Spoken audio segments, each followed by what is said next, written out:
You know, I don't pray for miracles, I depend on them. I know I'm not the first one to say that, but I found that to be very true in my life. Very much resonates with the theme of our annual appeal.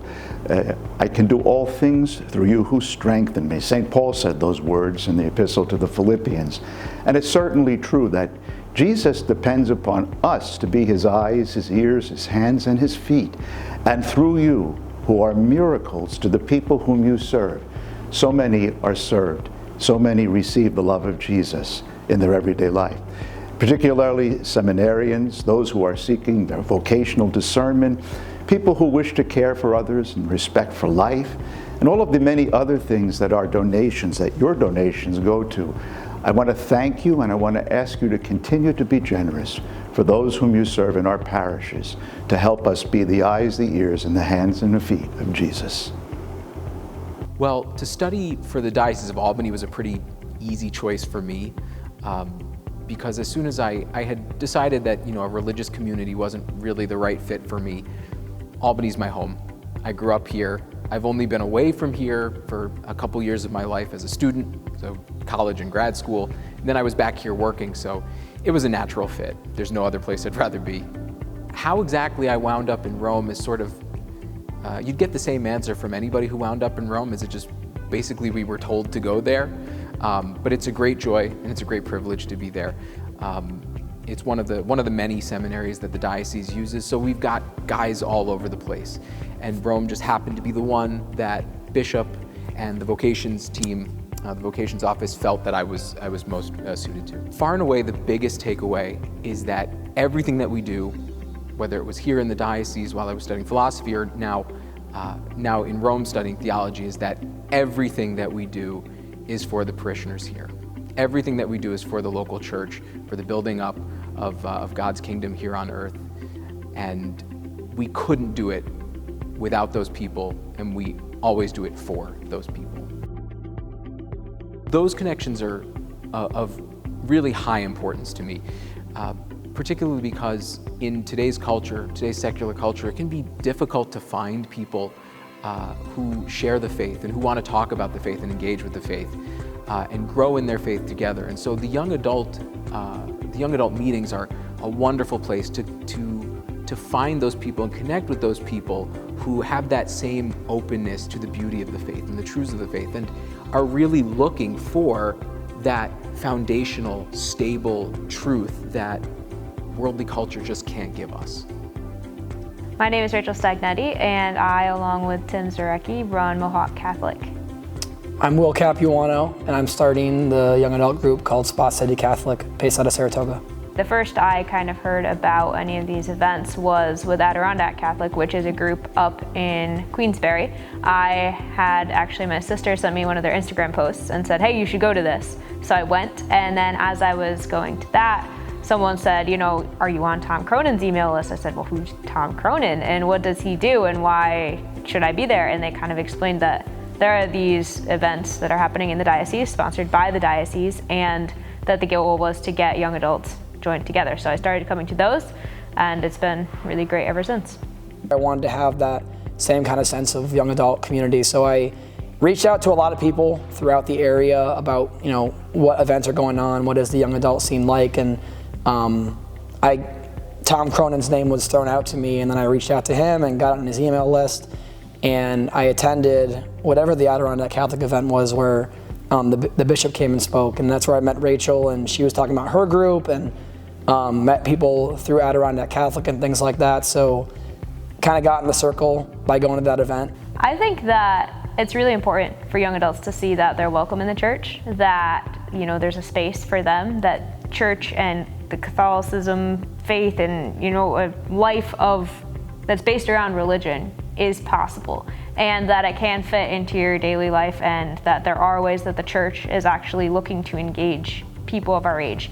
And I think that's really awesome that the diocese has been able to create a space for that, to give us opportunities. And because I remember that was one thing when I came home from college, I was thinking, okay, well, how do I find people who have the same ideas as me?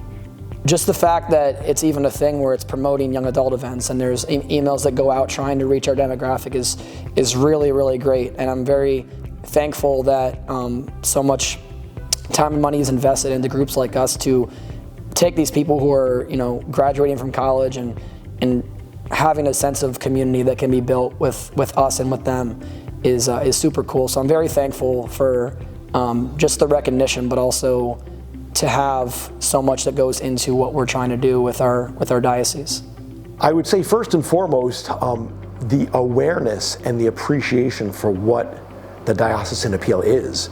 I think now working for the diocese has given me a brand new appreciation for what the funds are used for and how instrumental they are in sharing the good news across our diocese. When I started in the position, there were only 2 regional groups, and we're on the verge of having 5. And just feel so incredibly blessed to be a part of bringing our young adults closer to knowing and loving Christ through a variety of events, including Real Talk Rosary, Holy Hour Happy Hour, Good News and Cold Brews. We need to create opportunities to re-engage and get these young people more actively involved in the church. One of the quotes that I absolutely love is from St. John Baptist de La Salle, where he says, God has chosen you to make him known to others. And I always keep that in mind every day because our ministry is such a privilege and an honor to be able to share in families' lives, accompanying them along their spiritual journeys.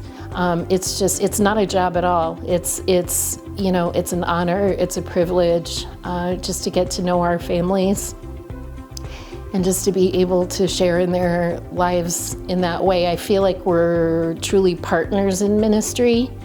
So I wouldn't want to be doing anything else. This is just what I feel called to do and that I absolutely love. We are so grateful, first of all, for all of the support that the diocese gives us as catechetical leaders. There are retreats and in-service opportunities that really help us kind of take a step back and renew our faith, help us rest, which is very important. There's a Facebook group too for catechetical leaders that has been wonderful, where we're able to share with other leaders and kind of share best practices and ideas and even challenges that we're going through. There's all kinds of support that our parish in particular has received. For example, we have a 7-year-old this year who is autistic and nonverbal, and he would like to receive the sacraments of First Reconciliation and First Communion. And the diocese was so generous and kind to give us resources to help with that, to help prepare him for the sacraments, which has just been such a huge blessing. It was very important to me for our parish to make sure that our young people their voices were heard, all the way from preschoolers all the way up through confirmation candidates. The diocese provided so much wonderful support for our synod discussions and just helping our synod committee really ensure that people's voices are heard, validated, appreciated, and communicated clearly.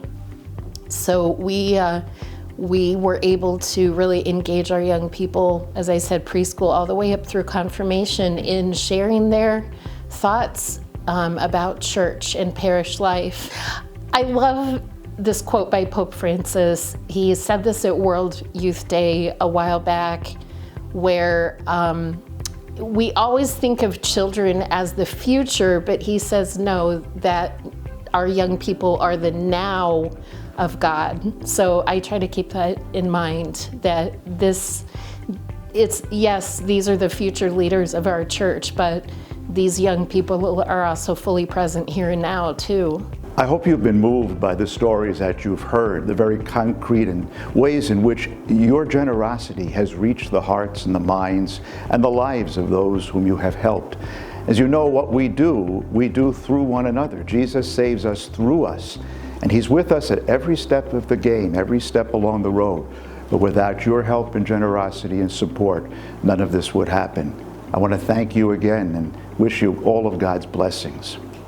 I'd like to thank our Diocesan Appeal donors. I feel so many times they don't know the true impact of what their dollars do. So thank you. Thank you to all of our donors for your continued support and for your prayers as well as we continue to embark on this journey. We really definitely appreciate the spaces that have been made possible for, continuing to evangelize the culture, especially young adults. So many thanks to you, and we're excited to see where this continues to take us. Thank you so much for investing in the future. Thank you, donors, for supporting us. We are very thankful for all that you do in making our groups possible, and we are going to continue to build community, continue to grow relationship with one another, grow in faith, thanks to all that you do for us. From the bottom of my heart and from the bottom of the hearts of all the seminarians in the Diocese of Albany, we want to thank you for the constant generosity that you show us, not only in your support of the Diocesan Appeal, which helps us very, very concretely, but also in your prayers and in your love and your support of us. Because without those prayers, without knowing of that support, we would never have the strength to respond to this call and to devote all of our strength to studying for you.